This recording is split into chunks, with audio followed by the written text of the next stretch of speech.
Yeah. So talking about words that you speak and them being important and things that last, can you tell me who said this?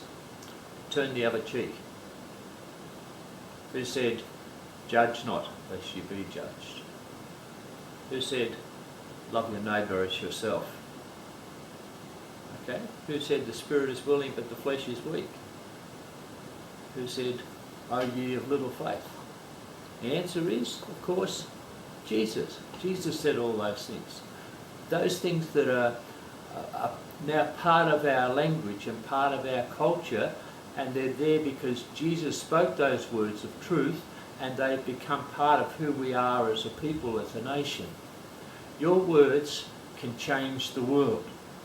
Words, of course, can be negative or positive, and you can change the word negatively or you can change it positively. And the challenge for us, of course, is that we change it to positives.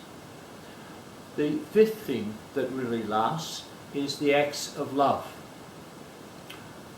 A woman came to Jesus and anointed his head with expensive ointment. It was at Bethany in the house of Simon the leper. You'll find it in chapter 26 of Matthew if you want to look it up. The disciples were shocked. They criticised Jesus. They were the kind of like accountants of the world, if you like. They were absolutely indignant, wasteful. Money could have been spent for the poor. Jesus said, she did it for me. This extravagant love will always be remembered. You see, acts of love and acts of kindness are things that are remembered forever in people's lives. And her story of kindness to Jesus has lasted since that time. Jesus talked about it being a sense of fragrance. Words and actions of love bring about a kind of fragrance into our lives. Your acts of love do that for other people. Your life investments into people, your gifts to God, your stories told to your children and to your families, your words shared with your friends. These are the things that last. Your life will influence them and turn your world around to God. I liken it to a dripping tap principle. I don't know if you can remember those of the who are older, my generation, but I can remember my nana's backyard.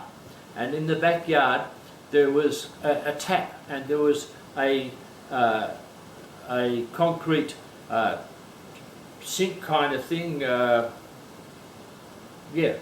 was there. It was built of concrete, and there was this dripping tap. Everyone can picture a dripping tap. And that drip, drip, drip, drip, drip, that constant dripping, you could see where it landed, and it actually worn a hole in the concrete. That's what I'm talking about.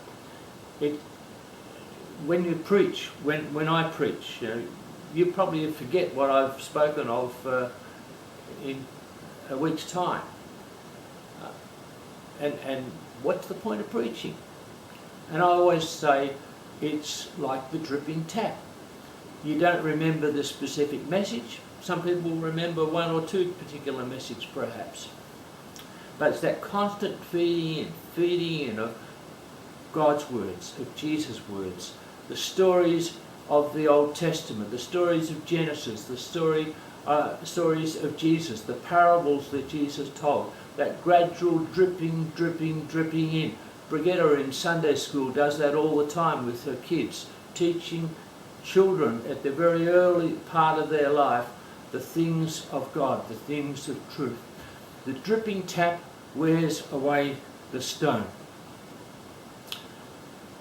There's a song, it's called Extravagant Love by Dustin Smith.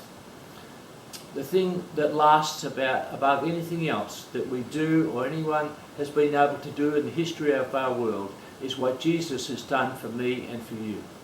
This song, Extravagant Love by Dustin Smith, reflects this thought. The words of the chorus go this way: "A Lamb of God, you gave it all. We are nothing but dust. Yet you poured out on us your extravagant love. As we listen to this song, you may want to pray this commitment prayer.